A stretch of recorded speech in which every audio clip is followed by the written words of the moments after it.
Welcome to Gusto Sticker TV for yet another video in our geography studies. I'm now going to delve into the instruments that are at a weather station, how they are used, and how the information that is collected is analyzed so that we can have meaningful information on our weather and eventually our climate.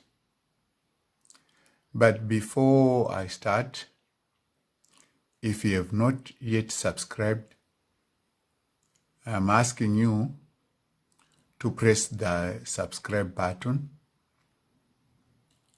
and to press the bell icon so that you'll be notified of any new videos that I may produce. The Stevenson Screen is a shelter in which the maximum thermometer, which measures the highest temperature of the day, the minimum thermometer, which measures the lowest temperature of the day, the wet bulb thermometer and dry bulb thermometer, which are used to measure temperatures, which are then used to calculate the relative humidity. This box is made up of wood. Wood is a bad conductor of heat. As this Stevenson screen is kept out in the open, it is subject to sunlight. Therefore, as it is a bad conductor of heat, it will not heat up the inside of a weather station. The door of the Stevenson screen must face in the north if it lies in the northern hemisphere, and south if it lies in the southern hemisphere. In that way, no solar radiation can enter the Stevenson screen when the door is opened in order to take readings. The Stevenson screen box is mounted on a metal frame. Wooden ones suffer damage from the weather or termites.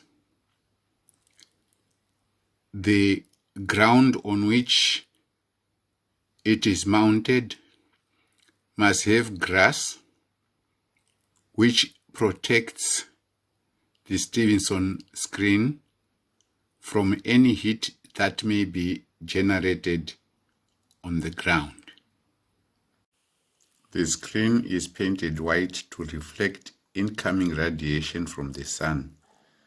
If it did absorb heat, the temperatures recorded inside would be inaccurate. The screen is placed 1.2 meters from the ground so that it does not absorb any radiant heat that may be emitted from the ground. The Stevenson screen is sited away from buildings to avoid heat reflection from the buildings and any shadows that may result from them. It must be far away from trees which could provide shade. This would make the readings inside inaccurate. The box has a slanting roof that allows snow or rain to drain off it. If the precipitation enters into the box, it will affect the temperatures inside by cooling. The Stevenson screen must face the north if it is in the northern hemisphere, and south if it lies in the southern hemisphere. This helps in that the door, when open, is not affected by the sun's rays. The ground on which a Stevenson screen is sited must have grass, because any other surface may reflect heat to the Stevenson screen. So it's an important point to note. As we are looking at this one, some vegetation is being allowed to grow below the Stevenson screen. The four sides of the Stevenson screen must have louvers or slats, that is, the wooden pieces that are facing towards the ground. The opening spaces allow air to flow in and circulate in the Stevenson screen, so that it is able to measure the temperatures on the outside. The points that I've raised in this video are that a Stevenson screen is a shelter which is made of wood, has a slanting roof, is painted white, has louvers or slats, and 1.2 meters above the ground. The door must face the north or the south. It has metal legs and is mounted on a grass surface away from buildings or trees.